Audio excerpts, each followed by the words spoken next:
Bagaimana dimuliakan Allah Subhanahu wa Ta'ala, kita melanjutkan pengajian minggu lalu masih tentang sifat-sifat perangai Kanjeng Nabi Muhammad Sallallahu Alaihi Wasallam. Setelah disebutkan bahwa Kanjeng Nabi itu orangnya tawadhu, terus ngalakonan naon bae kusoran selama masih bisa. Dia menjahit sendalnya yang terputus sendiri, ngajahit bajuna anu bolong kusorangan, tenitah batul selama masih bisa.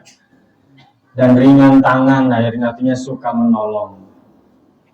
Bahkan ini sebetulnya setiap orang yang datang kepada Nabi, siapapun maunya adalah orang yang mulia, orang merdeka atau hamba sahaya, minta tolong untuk dipenuhi kebutuhan, maka Nabi terpilih kasih.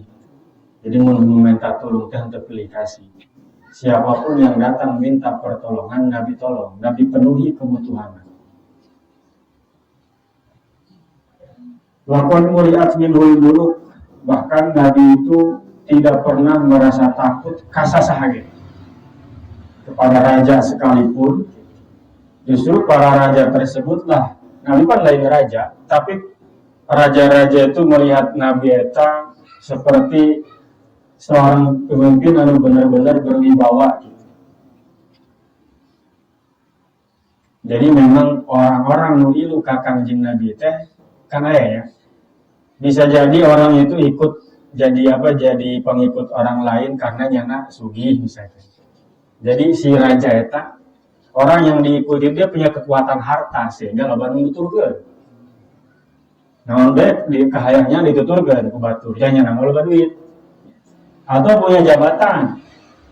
Jadi diikuti sama orang. Nah, Nabi ini enggak punya jabatan, lain raja Nabi malah. Duit itu loba. Tidak disebutkan hartanya berlimpah gitu. Tapi jelema naluturkeun. Artinya apa yang dilakukan Kangjeng Nabi eta masuk ke dalam hati mereka, jadi mereka tertarik kepada agama Islam yang dibawa oleh Kangjeng Rasul, lain pada harta, lain pada misalkan jabatan, bukan karena hal yang sifatnya duniawi, tapi memang Nabi-nya jadi model anu pantes dituturkeun. Karismanya gede. Padahal harta ya tidak seperti raja. Makanya para raja-raja kayak harita pada zaman Kanjeng Rasul kan diantaranya Kaisar ya, Raja Romawi, terus Raja Persia. Sebab pada saat itu dua kekuatan besar saat itu Romawi dan Persia. Katanya baringungan kok bisa Muhammad punya pengikut sedemikian loyal, padahal tidak punya bala tentara yang banyak, ente boga harta berlimpah, tidak punya kekuasaan yang besar, jeung nyana teh lain raja, kok bisa dituturkeun ku jelema nepikeun ka loyalitas nu nuturkeun teh benar-benar. Karena tertarik dengan sifat dan perangai Kangjeng Nabi. Misalnya para raja-raja sendiri pun heran, takjub. Jangan mah dituturkeun ku lobaan atau raja ieu, yang macam Raja Romawi saat itu Heraklius. Dituturkan ku jelema loba atuh raja ieu. Hayang nyaon hanteu nurut ka raja. Atau kaisar itu Raja Persia saat itu atau raja ieu. Tapi Nabi melain rajanya, lain jelema anu bergelimang dengan harta, bukan turunan raja lagi. Tapi orang-orang pada ikut kepada Nabi dan ikutnya itu beneran gitu. Loyalitasnya itu bener-bener. Lain sekedar nutur-nuturkeun doang. Loyal kepada Kangjeng Nabi. Dan Nabi tidak pernah takut kepada siapapun menghadapi raja sekalipun. Wa yaghdhabu lillahil karim. Ketika Nabi kudu marah tapi karena Allah. Lain karena nafsuna, lain karena mikiran awakna gitu lain. Tapi karena Allah, la yaghdhabu nafsi. Tidak pernah marah karena memikirkan diri pribadinya. Jadi marahnya memang benar marah karena Allah. Nyata dia marah karena memang harus marah dan lain memperdulikan dirinya. Marahnya misalkan aya jelema anu munafik, Nabi marah ya marah bukan karena memang orang itu punya urusan pribadi, dendam atau lain. Wa yarda lillah lima yang yurdi. dan Nabi senang atas atau karena Allah, lain kepada rasa hazun nafsi itu mikiran awak sorangan. Apa yang Nabi sukai karena Allah, mau nuku Nabi dibenci ya, Nabi benci karena Allah. Sehingga kalau membenci karena Allah mah deksa lamun salah baik. Resep karena Allah ya deksa bener baik. Tapi lamun karena pribadi bener henteu lamun musuh urang mah salah baik cik urang. Eta berarti karena pribadi itu. Atau mau benci tapi tidak karena Allah. Ketika bener atau salah lamun babaturan urang mah atau deukeut jeung urang mah dibenerkeun bae. Zajiran ahla isyani, Nabi mencegah ahla isyani kepada orang untuk berbuat maksiat. Wa yuridu an taqallumin bi ghairi jadirin wa yaqul munkar. Ketika Nabi mencegah orang untuk maksiat, kita ngomong lagi untuk ngomong apa ya? Kalau bahasa itu nggak ngomong kasar gitu. Manggil jelema nu berbuat maksiat dibenerkeun gue jadi ngomongna henteu kasar. Tapi ngomongna eta bagus gitu. Nyegah tapi ngomongnya bagus. Untuk ngomong anu kasar nu mantak nyieun jadi batur lain kana nurut kana ngambek. Wara sahabi di belakang para sahabatnya. Yamshi wara sahabi. Nabi itu ngerasa gengsi ketika berjalan harus di belakang para sahabatnya. Untuk perlu diharap baik gitu. Yanzur ahwalahum supaya Nabi bisa melihat bagaimana tingkah berjalan atau tingkah apapun yang dilakukan oleh para sahabatnya sehingga lamun benar bagus gitu, lamun salah bisa dituduh.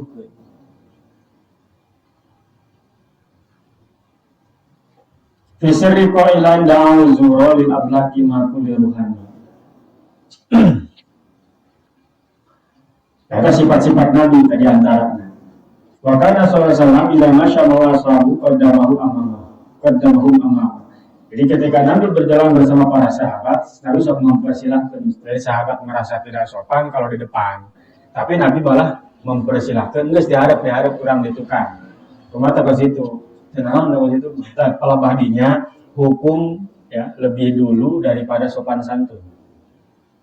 Ilmu lebih dulu daripada akhlak. Kalau badinya tah macam urang Sina nincekan kolot balam. Coba orang Jawa kalau tincekan itu ngomong ya asal sarangkeun ah, tincekan lah kurang. Tincekan kan. Pada sopan kan? Kolot ditincekan. Sirahna nih. Kalau tadinya mah tincekan. Lain sopan memang pada saat itu hukum di atas kesopanan. Karena diperintahkan gua kolot kurang. Dia ngecangkeun lagi bingung palah teu sopan. Ini salah justru geus kita melakukan. Palbadinya mah hukum lebih dulu daripada akhlak. Nah seperti ini, sopan santunnya kan Nabi di depan, sahabat di belakang. Tapi karena Nabi udah di depan, kamu depan, ya udah depan. Ini tidak selalu akhlak itu di atas ilmu. Ada saat-saat tertentu macam pos gitu tak. Terus kita orang nincekan kolot orang. Gue sambil kita mah punyana. Nggak bilang ngajakeun, abang cincokan pakai tumit itu dicek-cek. Eta mah dendam. Soal ngajakeun ngaran mumpun-mumpun. Itu ulah. Bicara dengan penonton Nabi sok hayang diharap karena cek Nabi halu zuhri lil malaikat kajian ame di tukang kuring para malaikat. Para malaikat di belakang Kangjeng Nabi. Sebab Nabi mah antara harap jeung tukang sarua. Nabi itu bisa melihat ke depan sama dengan ke belakang. Jadi jangan ngajan di dia mataan nyahu di tukang teh naon bae nyahu. Nabi itu tahu. Itu diberitahu oleh Allah. Ada keistimewaan ini nongko kaharep sarua jeung nongko ka tukang. Tidak kudu nyileup teh kudu. Ya orang mah teu bisa kan make sepiwan urang. Wa qad ragibal hadi bahiran wa baglatan dan wa kadza parosan. Tapi tidak tebang pilih ketika muncul urang teh mah ye lamun nanaon teh naik kendaraan, entah yang bagus bae, atau yang bagus. Ya ada kuda misalkan kuda saya ini bagus sih pakai enggak adanya keledai pada teman letik pan ya tambah lebih rendah dari kuda gitu Ya naik sama, jadi nggak pilih kasih, nggak pilih-pilih. Ada onta naik onta, untuk hayang bagus banget. Adanya apa ya jadi ditaikin. Jadi kalau sekarang ya kendaraannya nggak selalu harus mewah gitu, naik angkot, hayo gitu. Naik motor Bang Marsidi, hayo. Ya, naik misalkan PCX, hayo gitu. Salah dibawa mogoknya, mau dibonceng. Bahkan termasuk orang yang pandai mengendarai apapun. Zaman kemarin padahal, jalan bisa naik motor ini ya bisa kabeh. Kau bisa naik motor kopi, jadi bisa motor kabeh lah, bisa kan? Tapi kan balik kendaraannya itu kan binatang. Jadi belum tentu orang yang pandai mengendarai onta bisa naik kuda can pugu. Orang can pugu bisa naik kalau dari bisa ke can pugu. Tapi Nabi selalu bisa. Gitu. Karena atau binatangnya gitu bunga lagi ditaikan bukannya Nabi makan nurut mengamuk. Jadi naik kendaraan apapun sebagai kendaraannya mau onta, mau keledai, mau kuda, Nabi mahir. Bahkan ada sebagian raja, sebagian orang yang memberikan hadiah kepada Kangjeng Nabi berupa kendaraan hewan tunggangan gitu ya. Ya Nabi terima. Untuk kudu bagus baik.